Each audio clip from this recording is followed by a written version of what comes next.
Hello, everyone. Let's take a look at the market outlook for the coming week. To be honest, there aren't many critical data releases ahead. The main focus will be Thursday and Friday.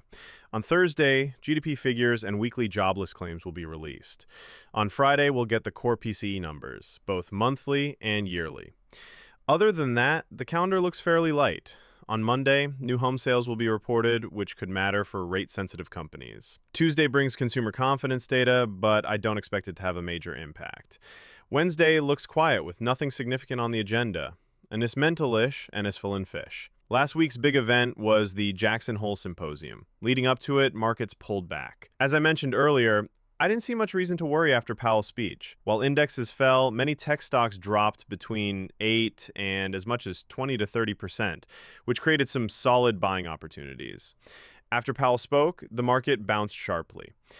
Now, Powell didn't come out and say, we're cutting rates. So why did markets rally this strongly? Because he signaled a shift in the Fed's approach. For years, they've stuck to a strict 2% inflation target. This time, they essentially admitted that 2% is unrealistic and that they'll take broader factors into account when making rate decisions. The likely new target will be closer to 3%. Investors like that message. It suggested rate cuts may come more easily. As a result, the VIX index dropped hard, showing that market fears eased and optimism returned. Looking at the indexes, the S&P 500 still hasn't broken through its key resistance level.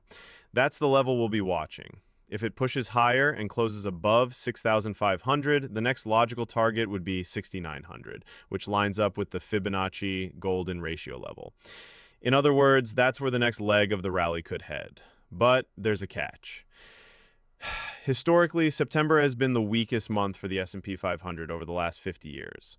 My view is that we could see some near-term gains, maybe up to the 6,700 range, but a pullback in September wouldn't be surprising. If that happens, it could set up a buying opportunity heading into the stronger seasonal months of October, November, and December.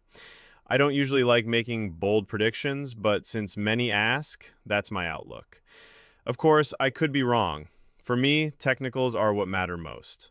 Take profits in risky areas and look to add positions when healthy pullbacks occur.